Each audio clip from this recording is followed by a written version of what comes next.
ओम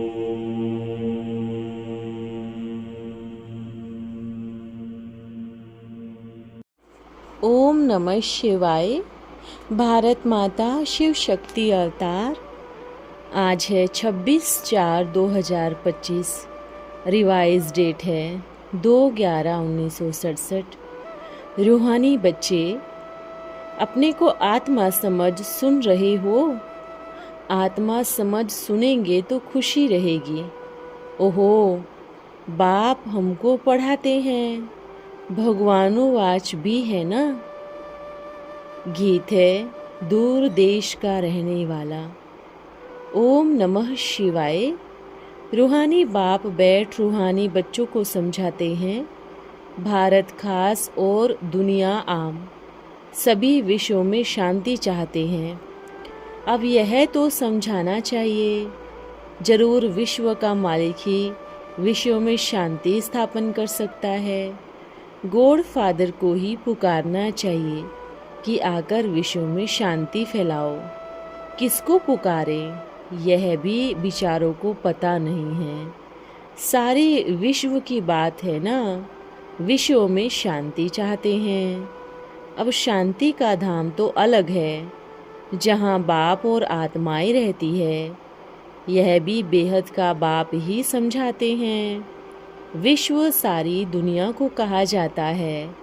अब इस दुनिया में ढेर के ढेर मनुष्य है, अनेक धर्म हैं। कहते हैं एक धर्म हो जाए तो शांति हो जाए। सभी धर्म मिलकर एक हो नहीं सकते। त्रिमूर्ति की भी महिमा है। त्रिमूर्ति का चित्र बहुत करके रखते हैं। यह भी जानते हैं ब्रह्मा द्वारा स्थापना किसकी? सिर्फ शांति की थोड़ी ही होगी। शांति और सुख की स्थापना होती है। इस भारत में ही 5000 वर्ष पहले जब इनका लक्ष्मी नारायण का राज था, तो जरूर बाकी सब जीव आत्माएं जीव को छोड़ अपने घर गई होंगी। अब चाहते हैं एक धर्म, एक राज्य, एक भाषा हो। अब तुम जानते हो बाप द्वारा सुख शांति संपत्ति का राज्य की स्थापना हो रही है। यह कोई नई बात नहीं है। अनेक बार एक राज्य की स्थापना हुई है। फिर अनेक धर्मों की वृद्धि होते होते झाड़ बड़ा होता जाता है। फिर बाप को आना पड़ता है। अब तुम बच्चे सन्मुख बैठे सुन रहे हो और बच्चे सुनेंगे। रूहानी बाप से बच्चे सुन रहे हैं। अपने को आत्मा समझना है। आत्मा ही सुनती है, पढ़ती है। आत्मा में संस्कार है। हम आत्मा भिन्न भिन्न शरीर धारण करती हैं। बच्चों को इस निश्चय बुद्धि होने में बड़ी मेहनत लगती है। कहते हैं बाबा घड़ी घड़ी भूल जाते हैं। बाप समझाते हैं यह भूल भुलैया का खेल है। इसमें तुम जैसे फंस गए हो। पता नहीं है हम अपने घर अथवा राजधानी में कैसे जाएंगे। अब बाप ने समझाया है, तुम समझते हो। आगे कुछ नहीं जानते थे। हम कहाँ से आए हैं, कैसे पाठ बजाते हैं, फिर वापस कैसे जाएंगे, कुछ भी पता नहीं था। पत्थर बुद्धि थे। आत्मा कितनी पत्थर बुद्धि बन जाती है। पत्थर बुद्धि और पारस बुद्धि का गायन भारत में ही है। पत्थर बुद्धि राजाएं और पारस बुद्धि राजाएं यहाँ ही है। पारसनाथ का मंदिर भी है। अभी तुम समझते हो हम आत्माएं कहाँ से आए हैं पाठ बजाने। आगे तो कुछ भी नहीं जानते थे। जैसे जानवर बुद्धि थे। इनको कहते हैं कांटों का जंगल। यह सारी दुनिया कांटों का जंगल है। फूलों के बगीचे को आग लगे ऐसा कब सुना नहीं। हमेशा जंगल को आग लगती है। बहुत बड़ी आग लगती है। यह भी जंगल है। इनको आग लगनी है जरूर। भंबोर को आग लगनी है। सारी दुनिया को भंबोर कहा जाता है।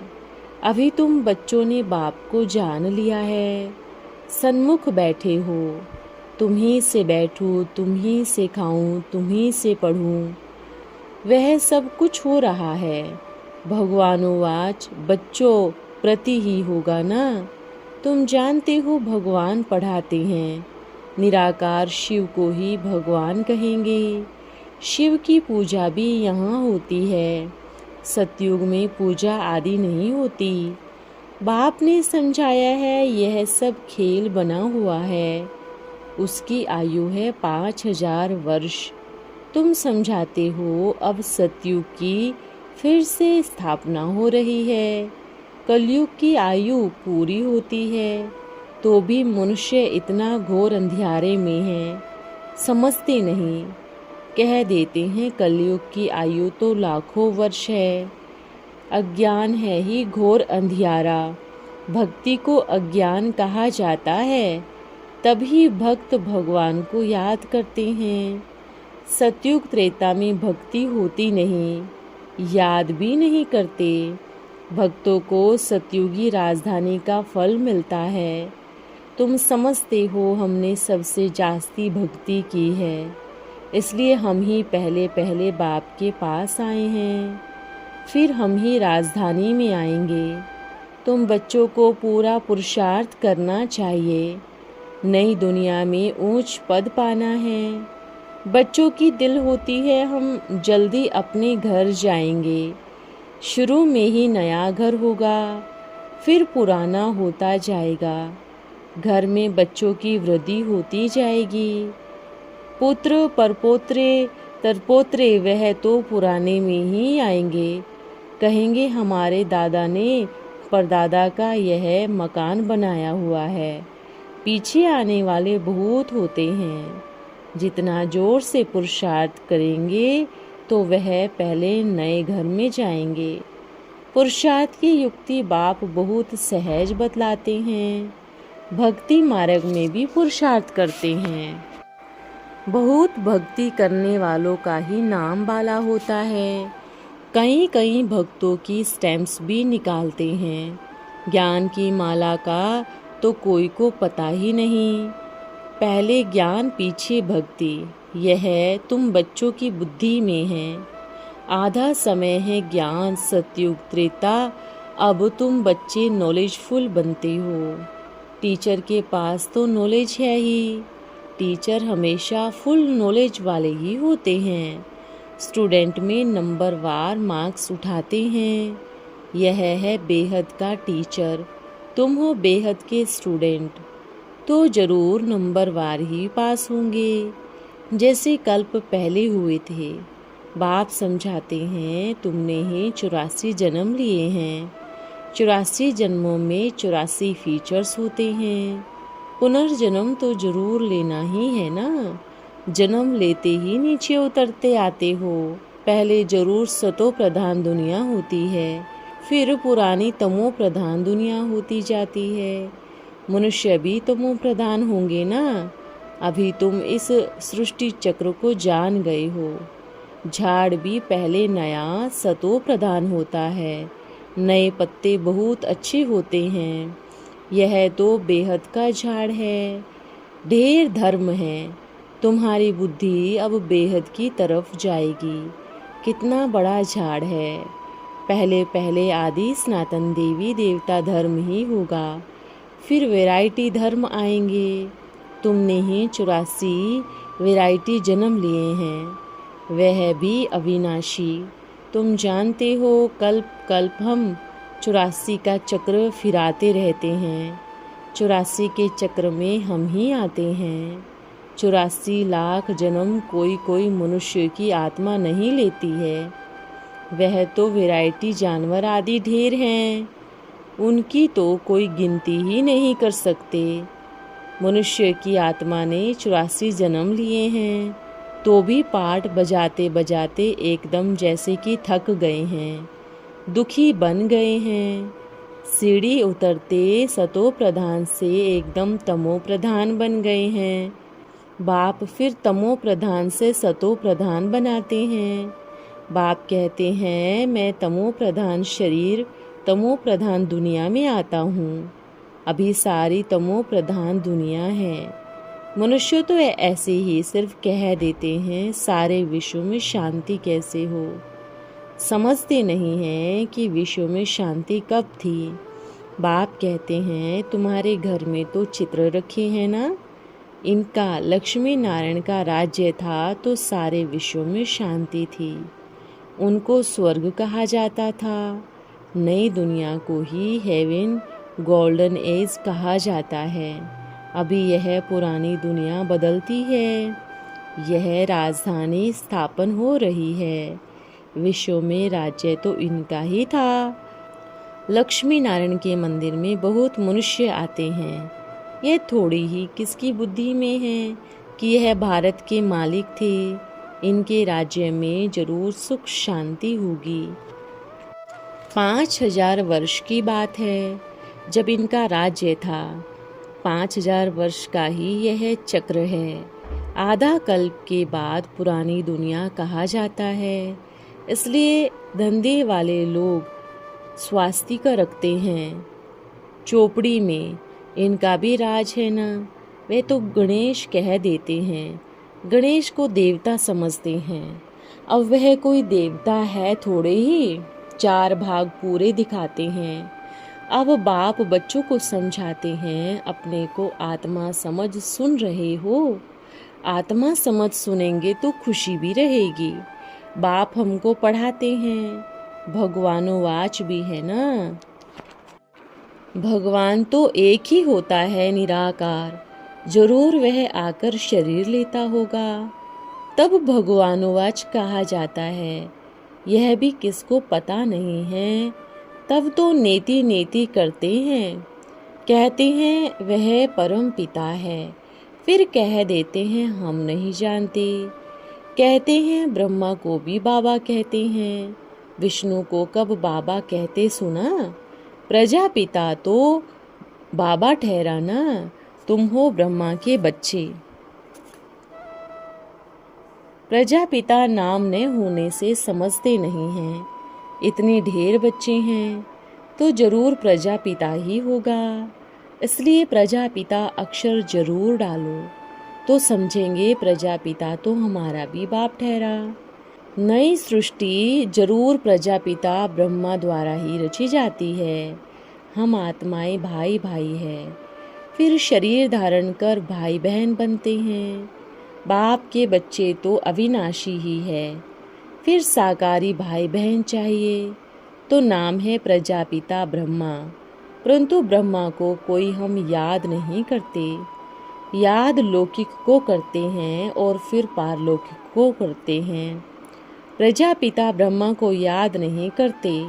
दुख में सिमरन बाप को करते हैं, ब्रह्मा को नहीं।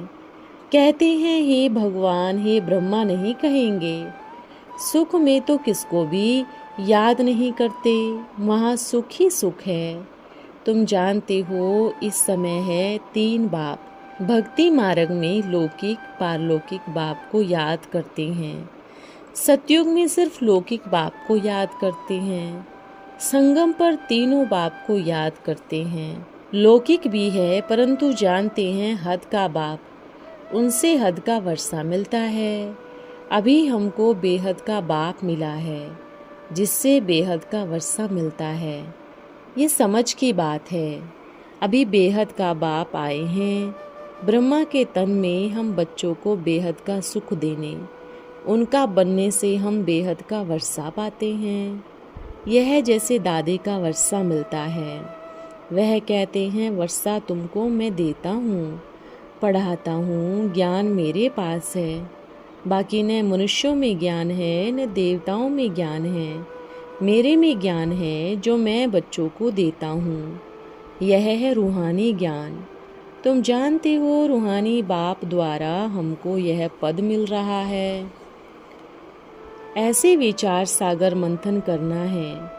यह पॉइंट्स हम कैसे लिखें जो मनुष्य समझे कि बरोबर परम पिता परमात्मा फिर से भारतवासियों के लिए स्वर्ग बनाते हैं, स्वर्ग का राज्य देते हैं। राज्य था तो सही ना, कब था? इतनी सहज बात भी सभी भूल गए हैं। तुमने ही राज्य पाया था, अब गवाया है। गायन भी है मन के जीते जीत, मन के हारे हार। वास्तव में कहना चाहिए माया पर जीत, क्योंकि मन को तो जीतना नहीं है। मनुष्य कहते हैं मन की शांति कैसे हो। बाप कहते हैं कि आत्मा कैसे कहेगी कि मन की शांति हो। आत्मा तो है ही शांति धाम में रहने वाली। आत्मा जब शरीर में आती है तब कर्म करने लगती है। बाप कहते हैं तुम स्वधर्म में टिको, अपने को आत्मा समझो। आत्मा का स्वधर्म ही है शांत। जब यह ऑर्गन्स मिलते हैं तब ही आत्मा कर्म करती है। बाकी शांति कहाँ से ढूंढेंगे? इस पर रानी का मिसाल देते हैं। हार गले में पड़ा है और ढूंढते थे बाहर। सन्यासी दृष्टांत देते हैं और फिर खुद जंगल में जाकर शांति ढूंढते हैं। बाप कहते हैं तुम आत्मा का स्वधर्म ही शांत है। शांति धाम तुम्हारा घर है, जहाँ से पाठ बजाने तुम आते हो। शरीर से फिर कर्म करना पड़ता है। शरीर से अलग होने से फिर सन्नाटा हो जाता है। आत्मा ने जाकर दूसरा शरीर लिया, फिर चिंता क्यों करनी चाहिए? वापस थोड़े ही आएंगे, परंतु मोह सताता है। वहाँ तुमको मोह नहीं सताएगा। वहाँ 5 विकार होते नहीं। रावण राज्य ही नहीं, वह है राम राज्य। हमेशा रावण राज्य हो तो फिर मनुष्य थक जाएं, कब सुख देख न सके। अभी तुम आस्तिक बने हो और त्रिकालदर्शी भी बने हो। मनुष्य बाप को नहीं जानते, इसलिए नास्तिक कहा जाता है। भक्ति मार्ग में मनुष्य बहुत विकारी बन जाते हैं, इसलिए उन्हों को रोचक बातें सुनाने लिए फिर गरुड़ पुराण में लिखा है। कुछ भी नहीं, आजकल गरुड़ पुराण कम सुनाते हैं, आगे बहुत सुनाते थे ताकि मनुष्य को डर रहे।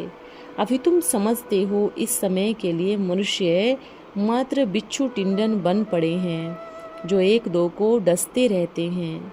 इसलिए सन्यासी तो भाग जाते हैं। सन्यासी है हठ योगी, वह कब राजयोग सिखला न सके। जो अच्छे बुजुर्ग है वह सन्यासियों को भी समझा सकते हैं कि तुम राजयोग सिखला नहीं सकते, तुम्हारा धर्म ही बाद में स्थापन होता है। हठ योग और राजयोग में रात दिन का फर्क है। वह हठ योगी है डुबोने वाले। तुमको बाप ऊपर ले जाने आए हैं। कितना फर्क है। अभी तुम बच्चे जानते हो, यह शास्त्र आदि जो भी पास्ट हो चुके, यह सब है भक्ति मार्ग। अभी तुम हो ज्ञान मार्ग में। बाप तुम बच्चों को कितना प्यार से नैनों पर बिठाए ले जाते हैं। गले का हार बनाए सबको ले जाता हूँ। पुकारते भी सब हैं। जो काम चिता पर बैठ काले हो गए हैं, उनको ज्ञान चिता पर बिठाए हिसाब किताब चुकतो कराए वापस ले जाते हैं।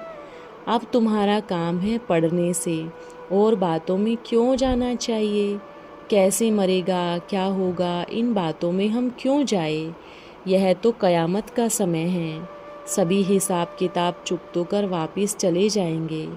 यह बेहद का ड्रामा का राज तुम बच्चों की बुद्धि में है, और कोई नहीं जानते। बाबा ने आकर जीव में प्रवेश किया है। बाप कहते हैं मैं साधारण तन में आता हूँ। इनको भी बैठ समझाता हूँ कि तुम अपने जन्मों को नहीं जानते हो। अब तुम जानते हो कैसे बाप ने प्रवेश किया है, और कोई भी ऐसे नहीं कह सकते कि बच्चों आत्माभिमानी होकर बैठो। बाप को याद करो। यह महाभारत लड़ाई भी वही है। अनेक धर्म भी हैं, सब पतित बन गए हैं। अब फिर बाप पावन बनने की युक्ति बताते हैं। तुमसे कोई पूछे कि तुम शास्त्रों को मानते हो, बोलो एक है ज्ञान, दूसरी है भक्ति। यह भक्ति आदि सब भक्ति मार्ग के हैं। ये शास्त्र आदि तो सब जन्म जन्मांतर पढ़ते आए हैं। यह शास्त्र आदि सब भक्ति मार्ग के हैं। ये शास्त्र आदि तो जन्म जन्मांतर पढ़ते आए हैं। अब हमको बाप ज्ञान दे रहे हैं भक्ति के बाद। ज्ञान अभी बाप हमको अपना परिचय भी दे रहे हैं और सृष्टि के आदि मध्य अंत का राज भी समझाते हैं, जिससे हम सुदर्शन चक्रधारी बन जाते हैं। आत्मा को सृष्टि के आदि मध्य और अंत का ज्ञान होता है। ज्ञान का तीसरा नेत्र मिला है। हम भक्ति को भी जानते हैं। अभी हमको ज्ञान मिल रहा है तो यह भक्ति छूट जाती है। ज्ञान से सद्गति होती है, अंधश्रद्धा वाली भक्ति से दुर्गति होती है। ज्ञान को दिन कहा जाता है। अच्छा मीठे मीठे रूहानी बच्चों प्रति रूहानी बाप दादा का याद प्यार गुड मॉर्निंग। आज का वरदान है स्वमान के आसनधारी भव। स्वमान की सीट जो बाप दादा ने दी हुई है, उस सीट पर सेट होकर हर संकल्प व कर्म करो। सीट के नीचे आना अर्थात विस्मृति में आना। इस सीट पर रहने से स्वतः ही महानता का वरदान प्राप्त हो जाता है। ओम नमः शिवाय।